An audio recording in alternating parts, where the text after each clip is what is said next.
Hello and welcome to Books of Blood. My name is John, and today I've got a small book haul for you. So that being said, let's go ahead and get underway, all right? So first up, this is part 8 in the Splatter Western series, and this is The 13th Coyote by Christopher Triana. And once again, you got an awesome cover art by Justin Coons. I mean, that cover is just fantastic. I have not seen any of these splatter western covers that just were nothing short of awesome, and this is no exception. In fact, this may be the best one yet, okay? When a grave robber unearths the corpse of Jasper Thurston, a piece of the body is stolen, one that will call the coyotes from across the plains. They are a vicious company of outlaws, part madmen and part wolves. Their leader is Glenn the Dreadful, and he's out to gather the power of the Menhir, a particle from an ancient evil. The fate of Hope's Hill and perhaps the world rests in the hands of unlikely heroes. A rugged U.S. Marshal, a teenage girl out for revenge, an emancipated slave, a nun with a dark secret, and a mysterious half-breed with the number 13 tattooed on his neck. The 13th Coyote is a werewolf western from Splatterpunk Award winner Christopher Triana, author of Gone to See the Riverman. Filled with gunfights as well as ghouls, it is a horror epic as big as the open range.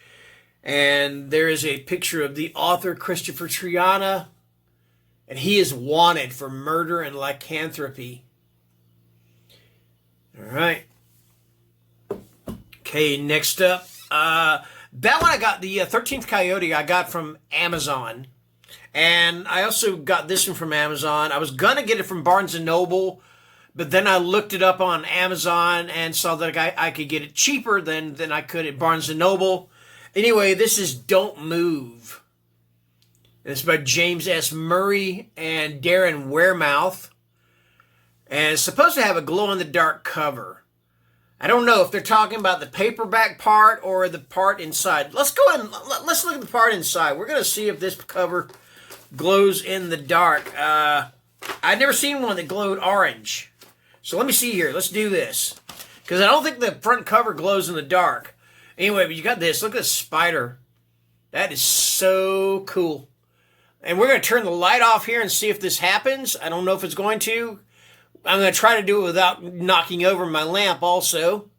So let's see if it's going to do it. Nope, I don't see shit. Maybe I didn't hold it under it long enough, but I don't know. It's not going to glow, or it's not glowing. All right, so let me put the cover back on it, and then I'll read you guys the synopsis. It is definitely about spiders, because if you look here, there is just a bunch of them crawling across the page. You know, and right now I'm sure there are some arachnophobes sitting there going, all right. Excuse me.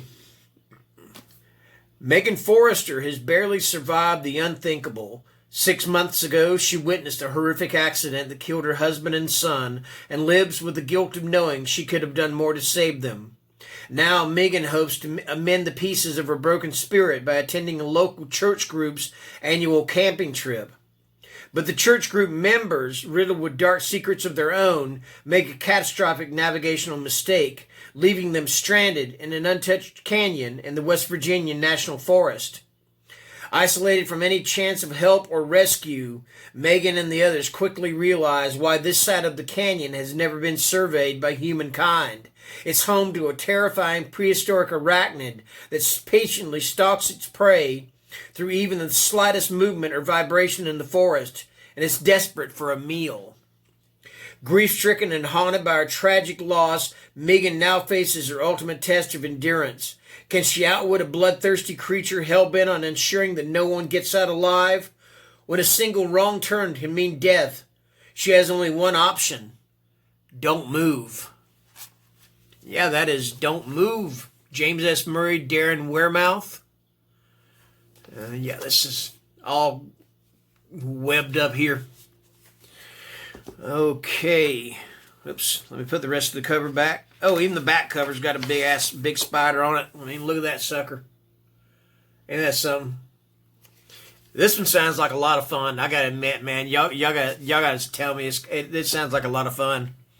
All right, so the next three are actually graphic novels, and I did get these at Barnes and Noble. Um, my one complaint about graphic novels is who does the pricing? Because I have seen hardcover graphic novels. They had one there today, Dracula, featuring Bela Lugosi, and it was $29.99. All right, and then they had one that was a paperback. It was just a little bit larger for $39.99. I'm like, why is the hardcover less expensive than the paperback?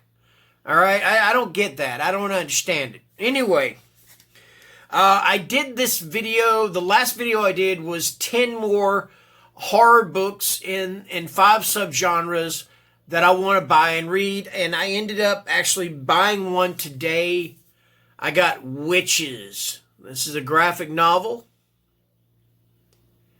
and it is by Scott Snyder. The art is by Jock. I believe the penciling or inking is by Hollingsworth, which would be, the colors are by Matt Hollingsworth. The letters are by Clem Robbins, and the editor is David Brothers.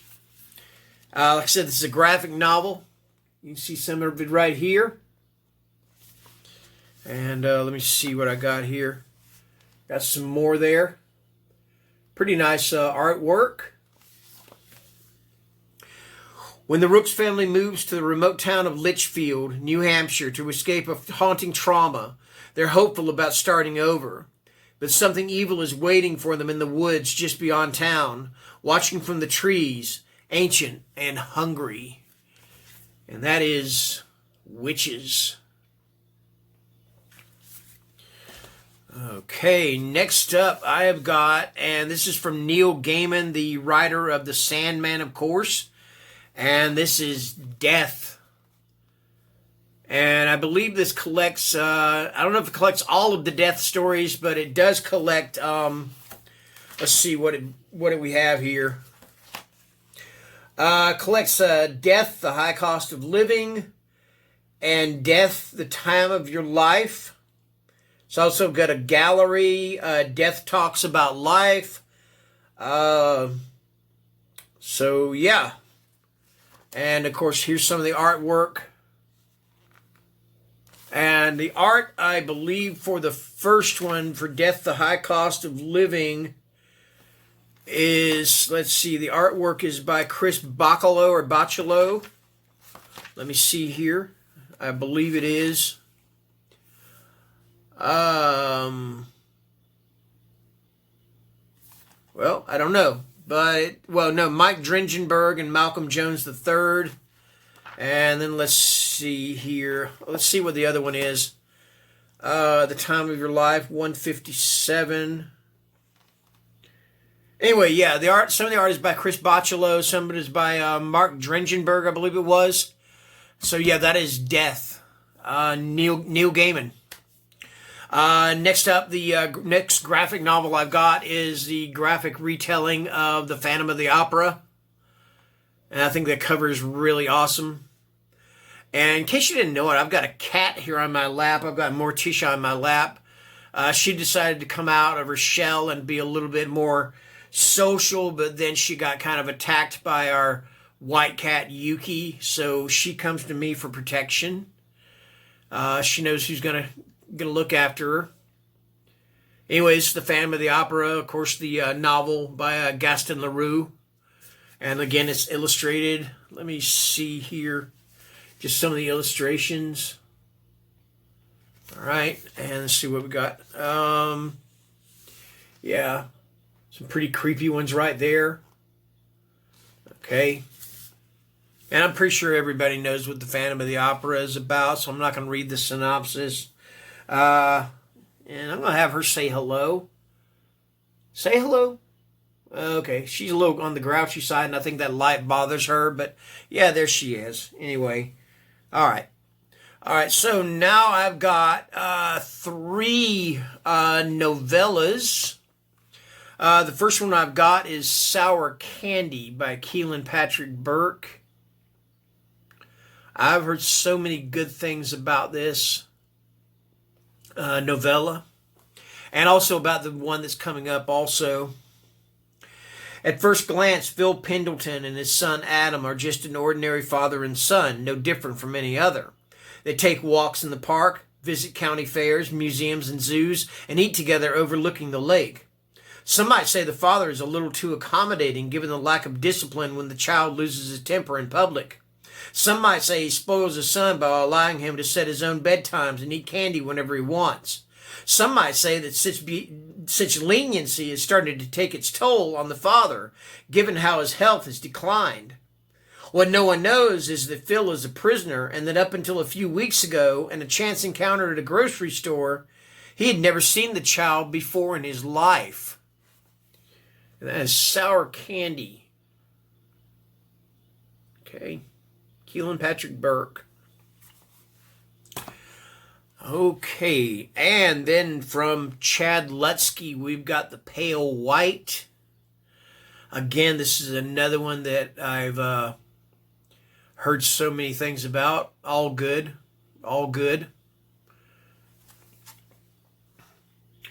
After being held against their will in a house used for trafficking, 3 girls plan their escape. Alex, a hardened goth punk who's convinced she's a vampire with a penchant for blood. Stacia, a 17-year-old raised by an alcoholic mother. Her fellow captives the only family she's ever truly had. Cammy, the youngest of the 3, a mute who finds solace in a houseplant. But does life outside the house offer the freedom they'd envisioned, or is it too late? The scars too deep?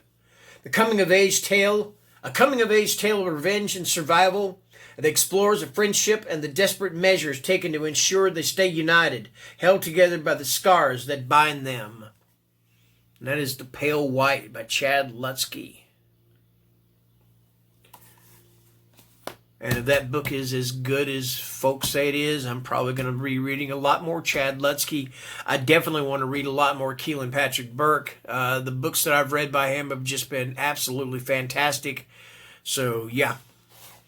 And now this one I did review on my channel. I received a PDF copy from the author. And for doing that, he sent me a paperback copy. And I'm not sure if he signed it. I don't know. Let's find out here. I'm not sure. I don't think he did.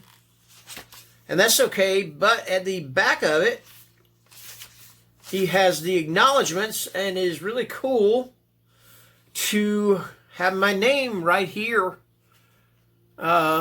Well, you can't see it, but it is right there. And another one of our fellow booktubers. I'm trying to see if there are any more fellow booktubers that I recognize.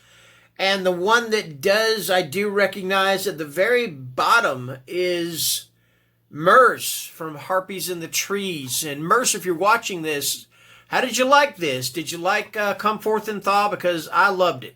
Okay? And I hope you did too. Anyway, this is about Jason Robert Ducharme.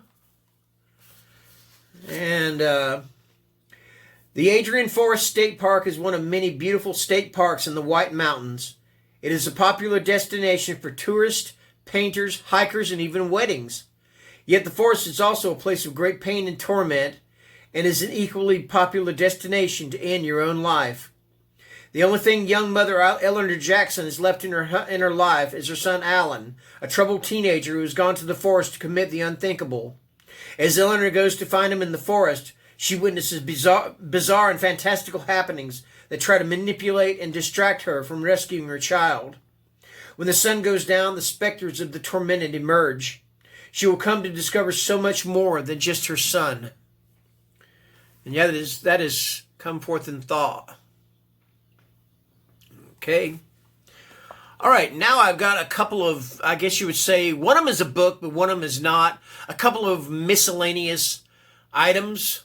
And I got these from A24 Studios. And the first thing I got is the director's Blu-ray of Midsummer. All right. And this is a cloth-bound slipcase. It is gorgeous. There's the front of it. I had the back there. Anyway, here's the front.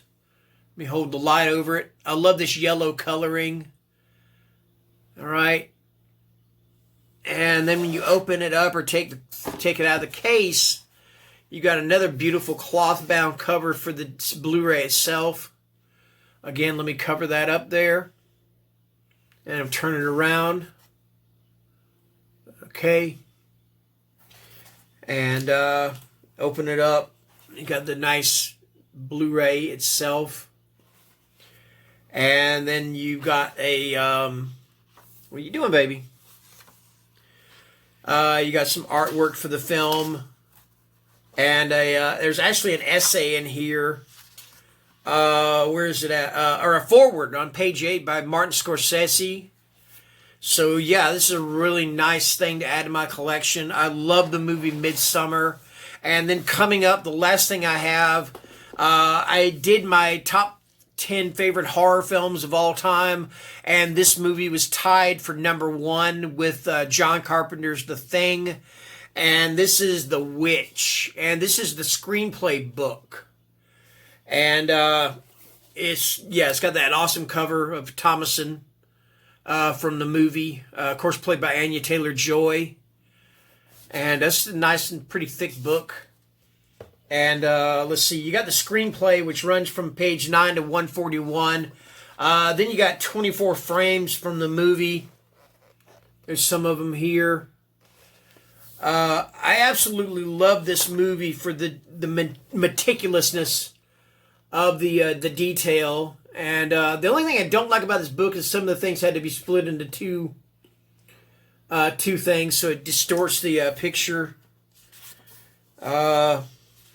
So yeah, there's the rabbit.